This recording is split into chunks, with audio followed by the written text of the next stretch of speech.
शुरुआत में दुनिया एक अलग ही दौर से गुजर रही थी। उस समय भारत पर अंग्रेजी हुकूमत का साया था और अंग्रेज इस अहंकार में चूर थे कि उन्होंने भारत को सभ्य बनाया है। उनका दावा था कि भारत का अपना कोई महान इतिहास नहीं है और अंग्रेजी राज ही यहाँ संस्कृति लेकर आया है। लेकिन वे इस बात से पूरी तरह बेखबर थे कि जिस जमीन पर वे खड़े हैं उसके नीचे एक ऐसी सभ्यता सो रही थी जो जब जागी तो दुनिया के इतिहास को हमेशा के लिए बदल कर रख दिया। इस कहानी की असली शुरुआत 1820 के दशक में होती है, जब जेम्स लुइस नाम का एक अंग्रेज सिपाही कंपनी की फौज से तंग आकर भाग खड़ा हुआ। उसने अपना नाम बदलकर चार्ल्स मेसन रख लिया और एक बंजारे की तरह हिंदुस्तान की खाक छानने लगा। मेसन को पुराने खंडहरों और इतिहास में बड़ी दिलचस्पी थी। 1829 में वह पंजाब के साहिवाल जिले में एक ऊंचे टीले के पास पहुंचा। वहां उसने ईंटों के विशाल खंडहर देखे। उसने अपनी किताब हड़प्पा में आगमन में इसका जिक्र तो किया, लेकिन उसे लगा कि यह शायद सिकंदर के जमाने का कोई पुराना किला है। मेसन उस समय यह सोच भी नहीं सकता था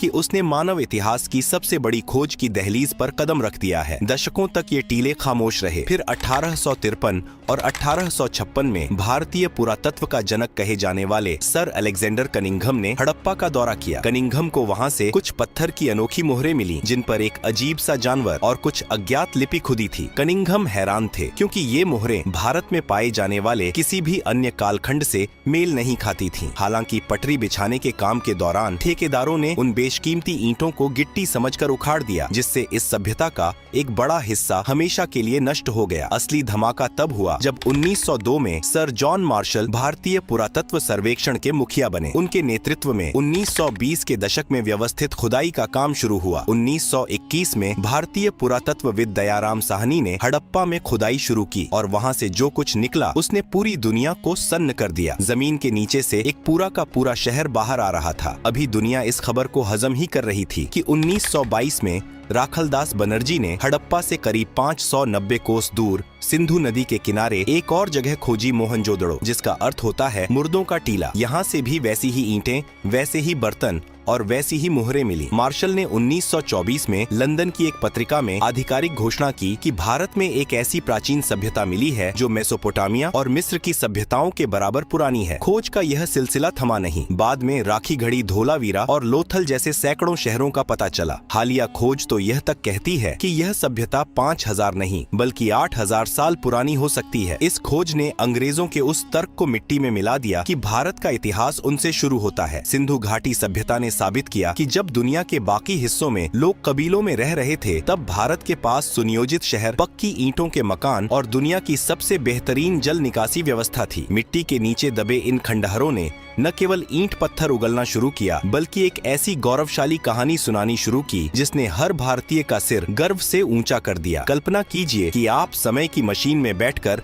4500 साल पीछे चले गए हैं। आप एक ऐसे शहर की गलियों में खड़े हैं जहां शोर शराबा नहीं बल्कि एक व्यवस्थित अनुशासन है। सड़कें इतनी चौड़ी हैं कि 2 बैलगाड़ियां आसानी से निकल सकें और गलियां एक दूसरे को बिल्कुल 90 अंश के कोण पर काट रही हैं। यह सिंधु घाटी सभ्यता का एक आम शहर है। सिंधु घाटी के लोगों ने अपने शहरों को जाल जैसी योजना पर बसाया था। उनकी नगर योजना इतनी सटीक थी कि आज के आधुनिक निर्माता भी उसे देखकर दंग रह जाते हैं। शहर को मुख्य रूप से 2 हिस्सों में बांटा गया था। पहला हिस्सा था दुर्ग, जो एक ऊंचे चबूतरे पर बना था। यहाँ शहर की सबसे महत्वपूर्ण इमारतें जैसे अन्न भंडार और सभा भवन होते थे। दूसरा हिस्सा था निचला शहर, जहां आम नागरिक रहते थे। इन दोनों हिस्सों के चारों ओर पक्की ईंटों की विशाल दीवारें होती थीं, जो न केवल हमलावरों से बल्कि सिंधु नदी की विनाशकारी बाढ़ और जंगली जानवरों से भी सुरक्षा प्रदान करती थीं। सिंधु सभ्यता की सबसे बड़ी खासियत उनकी ईंटें थीं। चाहे शहर हड़प्पा हो, मोहनजोदड़ो हो या हजारों कोस दूर गुजरात का लोथल,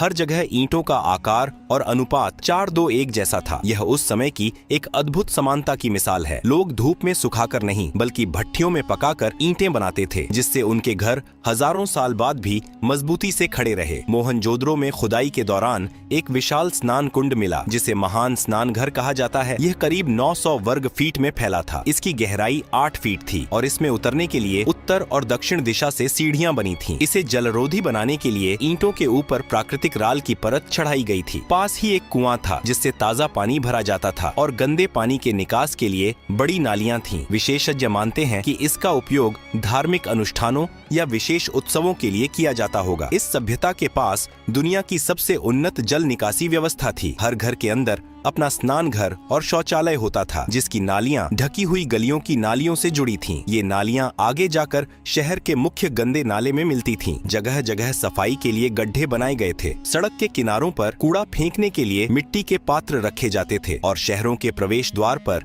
बड़े बड़े सूचना पट्ट लगे होते थे। साफ सफाई के प्रति ऐसी जागरूकता उस दौर में किसी चमत्कार से कम नहीं थी। इतनी बड़ी सभ्यता, इतनी बड़ी बनावट। लेकिन ताज्जुब की बात यह है कि यहाँ से किसी राजा के महल, किसी बड़ी मूर्ति या सेना के हथियारों का कोई सबूत नहीं मिला। मेसोपोटामिया और मिस्र में जहाँ राजाओं की बड़ी बड़ी समाधियाँ और मूर्तियाँ मिलती हैं, सिंधु घाटी में ऐसा कुछ नहीं था। यहाँ के लोग शांति प्रिय थे। ऐसा लगता है कि यहाँ का शासन शायद व्यापारियों या नगर परिषदों के हाथ में था। समाज में अमीर गरीब का भेद तो था, लेकिन वे मिलजुल कर रहते थे। उनके पास वजन तौलने के लिए एक समान पत्थर के बांट थे जो 16 के अनुपात में चलते थे। सिंधु घाटी के शहरों ने यह साबित किया कि खुशहाली और तरक्की के लिए युद्ध या तलवार की नहीं, बल्कि सही योजना और नागरिक अनुशासन की जरूरत होती है। सिंधु घाटी के लोग केवल काम ही नहीं करते थे, बल्कि वे जीवन का पूरा आनंद लेना जानते थे। उनके भोजन की थाली बहुत समृद्ध थी। वे लोग केवल शाकाहारी नहीं थे, बल्कि नदियों से पकड़ी गई मछलियां, कछुए और हिरण का मांस भी उनके आहार का हिस्सा था। वे लोग दूध और उससे बनी चीजों का उपयोग करते थे। अनाज को सुरक्षित रखने के लिए उनके पास विशाल कोठार थे, जहां वे संकट के समय के लिए गेहूं और जौ बचाकर रखते थे। उनकी रसोई में पत्थर के ओखली और मूसल पाए गए हैं, जो बताते हैं कि वे मसालों को कूटकर उनका स्वाद लेना जानते थे। मनोरंजन के मामले में भी वे बहुत आगे थे। खुदाई में मिट्टी के पासे मिले हैं, जो बताते हैं कि वे लोग जुआ या शतरंज जैसा कोई खेल खेलते थे। बच्चों के खिलौने तो इतने आधुनिक थे कि आज के प्लास्टिक के खिलौने भी उनके सामने फीके लगते हैं। पहियों वाली मिट्टी की गाड़ियां, सिर हिलाने वाले बैल और सीटी बजने वाले पक्षी उनके खिलौना उद्योग की कुशलता दर्शाते हैं। वे लोग संगीत और नृत्य के भी प्रेमी थे। कांसे की बनी नर्तकी की मूर्त ने यह साबित किया कि उस समय नृत्य एक विकसित कला थी। उनके पास तांबे के बने दर्पण थे, जिनमें वे सजते संवरते थे। महिलाएं आंखों में काजल और होठों पर रंग लगाती थीं। वे लोग हाथी दांत की कंघियां इस्तेमाल करते थे और उनके बालों को बांधने के तरीके बहुत जटिल और सुंदर थे। उनकी शिल्पकारी केवल बड़े शहरों तक सीमित नहीं थी। चन्हुदड़ो जैसे छोटे शहर में माला के दाने बनाने के बड़े कारखाने मिले हैं, जहां कीमती पत्थरों को तराशकर उनमें महीन छेद किए जाते थे। वे लोग रंगों के जादूगर थे और मिट्टी के बर्तनों पर काले रंग से शानदार चित्रकारी करते थे। उनकी समुद्री यात्राएं भी हैरत अंगेज थीं। लोथल के बंदरगाह पर वे रात के समय दिशा जानने के लिए शायद आग के ऊंचे स्तंभों का उपयोग करते थे। उनके जहाज ज्वार भाटा की शक्ति को समझते थे और उसी के अनुसार समुद्र में उतरते थे। वे लोग केवल धरती पर नहीं, बल्कि आसमान पर भी नजर रखते थे। उन्होंने ग्रहों की चाल के अनुसार अपने पंचांग बनाए होंगे। सिंधु घाटी की यह समृद्धि किसी राजा के आदेश से नहीं, बल्कि आपसी सहयोग और विश्वास से उपजी थी। वहाँ के लोग शांति की कीमत जानते थे और शायद इसीलिए उन्होंने दीवारों के बजाय नालियों और सड़कों पर ज्यादा ध्यान दिया। सिंधु घाटी की सभ्यता सिर्फ पक्की ईंटों और नालियों का समूह नहीं थी, बल्कि यह अपने समय की सबसे बड़ी आर्थिक महाशक्ति थी। यहाँ के लोग न केवल कुशल निर्माता थे, बल्कि वे चतुर व्यापारी और बेहतरीन कलाकार भी थे। इस महान साम्राज्य की समृद्धि का असली राज सिंधु नदी की उपजाऊ मिट्टी में छिपा था। हर साल जब नदी में बाढ़ आती थी, तो वह अपने साथ बेशकीमती मिट्टी लेकर आती थी। यहाँ के किसान गेहूं, जौ, सरसों और मटर जैसी फसलें उगाते थे, लेकिन दुनिया को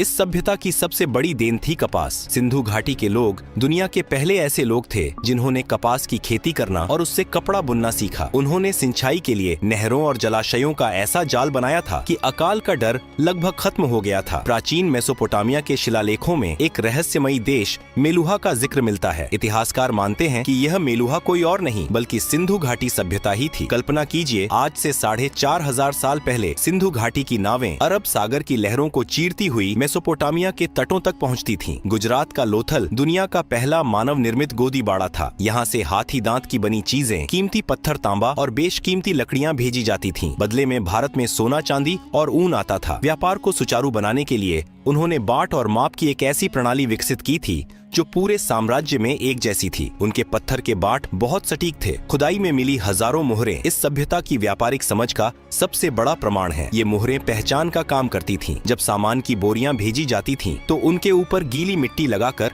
मुहर दबा दी जाती थी। अगर मुहर सलामत है तो इसका मतलब सामान के साथ छेड़छाड़ नहीं हुई है। इन मुहरों पर बने एक सींग वाले जानवर, हाथी और बैल की आकृतियां उनकी कलात्मक प्रतिभा को दर्शाती हैं। सिंधु घाटी के लोग सजावट के शौकीन थे। खुदाई में मिले आभूषणों जैसे सोने के हार, चांदी की चूड़ियां और कीमती पत्थरों के दानों से पता चलता है कि स्त्री और पुरुष दोनों ही गहने पहनते थे। चन्हुदड़ो नाम का शहर तो माला के दने बनाने की बहुत बड़ी जगह था। यहाँ की सबसे प्रसिद्ध कलाकृति है नाचती हुई लड़की की कांसे की मूर्त। पिघली धातु को सांचे में ढालने की तकनीक से बनी यह मूर्ति उनके विज्ञान के ज्ञान को दिखाती है। वहीं दाढ़ी वाले पुजारी की पत्थर की मूर्ति उनकी कला का बेजोड़ नमूना है, जिसमें उनके कपड़ों पर की गई नक्काशी तक साफ नजर आती है। यहाँ के लोग किसी मंदिर में पूजा नहीं करते थे, बल्कि वे प्रकृति के उपासक थे। वे पीपल के पेड़, सांपों और जानवरों की पूजा करते थे। एक प्रसिद्ध मुहर मिली है जहाँ एक योगी जानवरों से घिरा हुआ बैठा है। पत्थर की मूर्तियाँ बताती हैं कि समाज में महिलाओं का स्थान बहुत ऊंचा था और वे शक्ति की पूजा करते थे। उनकी धार्मिक सोच बहुत ही व्यावहारिक थी। वे नदियों को जीवन देने वाली माता मानते थे और उनकी पूजा करते थे। कालीबंगन और लोथल जैसे स्थानों पर मिली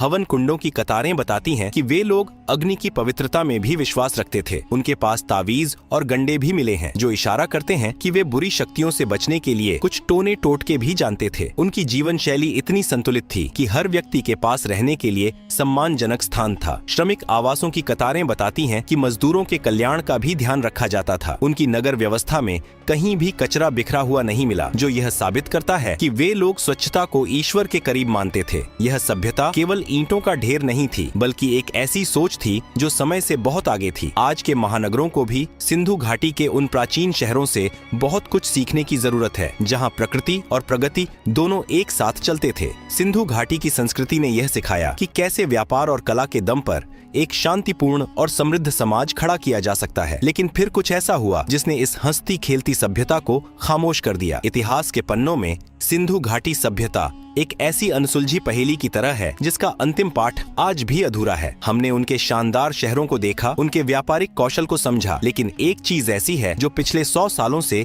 दुनिया के सबसे बड़े बुद्धिजीवियों को चुनौती दे रही है, उनकी भाषा। सिंधु घाटी के लोगों ने हजारों मोहरों, तांबे की पट्टियों और बर्तनों पर अपनी लिखावट छोड़ी है। इसमें लगभग 400 से 500 अलग अलग संकेत हैं। शोधकर्ताओं ने पाया कि उनकी लिखावट का हर संकेत किसी शब्द या ध्वनि को दर्शाता है। दिलचस्प बात यह है कि वे बाएं से दाएं नहीं, बल्कि दाएं से बाएं लिखते थे। इतिहासकारों को यह पता तब चला जब उन्होंने देखा कि लिखावट के बाईं ओर अक्षर अक्सर चिपक गए हैं। जैसे जगह कम पड़ने पर हम अंत में छोटे अक्षर लिखते हैं। मिस्र की लिखावट को इसलिए पढ़ा जा सका क्योंकि वहाँ एक ऐसा पत्थर मिला था जिस पर एक ही बात 3 अलग भाषाओं में लिखी थी। लेकिन सिंधु घाटी के लिए हमें अब तक कोई ऐसा सहारा नहीं मिला। इस लिखावट को समझने की कोशिश आज भी जारी है, जो यह बताता है कि यह गुत्थी आज भी कितनी गहरी है। करीब 1900 ईसा पूर्व के आसपास इस महान सभ्यता में दरारें पड़नी शुरू हुई। अचानक शहरों की व्यवस्था बिगड़ने लगी। जल निकासी का रास्ता कचरे से भर गया और दूसरे देशों के साथ होने वाला व्यापार बंद हो गया। 1800 ईसा पूर्व तक आते आते बड़े शहर खाली होने लगे। आखिर ऐसा क्या हुआ जिसने 5000 साल से टिकी